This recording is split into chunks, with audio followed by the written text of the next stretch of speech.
On a very serious note, the murder of Benjamin Kirby Jr., a 41-year-old hard-working cabbie, was gunned down last Wednesday, March 12th, in cold blood in an apparent robbery.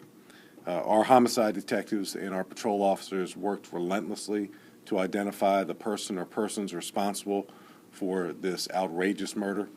And we have very recently, in the last several hours, charged 17-year-old Trevor Snead and 23-year-old Michael Wallace with first-degree murder, conspiracy to commit murder, robbery, and a host of other charges. The patrol officers who were assisting our homicide detectives with this case were absolutely instrumental in the closure.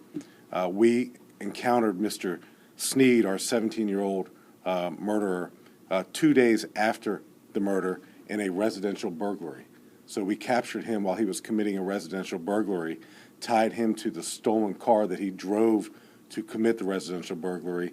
Our alert patrol officers noticed some bloody clothing inside the car, knew that that was very suspicious, and based on their ongoing relationship with homicide detectives regarding the Kirby murder case, contacted homicide detectives.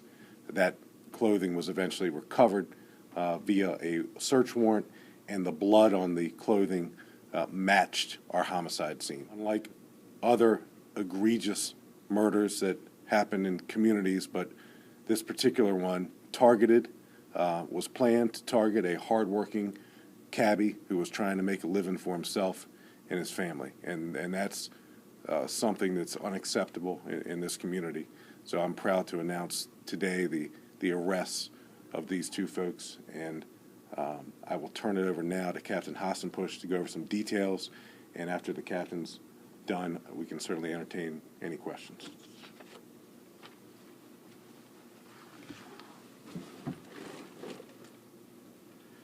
I'm just going to go over some of the facts from the beginning to where we had concluded we're up to now.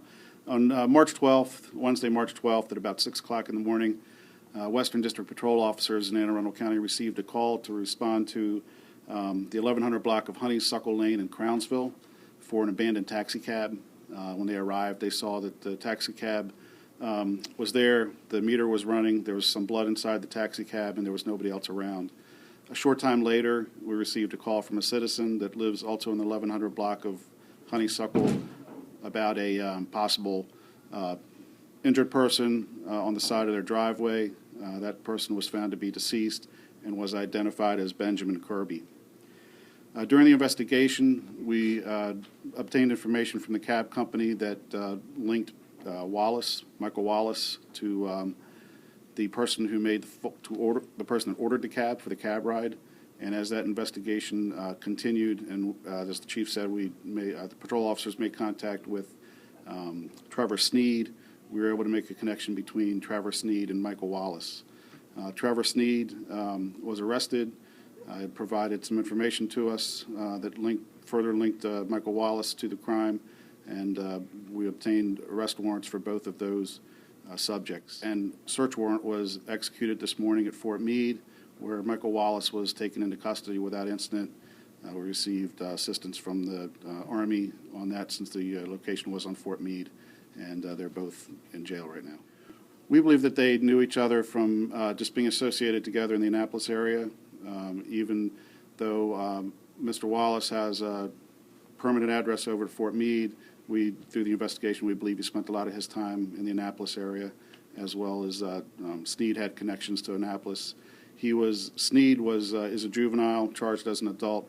At the time, he was a resident of a group home in southern Maryland. He had left the group home, had been in the community and up in the Annapolis area. The home where Wallace had his permanent residency listed was actually on the campus of Fort Meade, inside the gates on Army property. Wallace was a National Guard, Army National Guard. He had residence there through his father. His father's retired U.S. Army, and had the opportunity to live on base there. At this point, we believe that the motive was robbery. We're still investigating, the actual details of how the robbery went down, but the motive of this incident was robbery.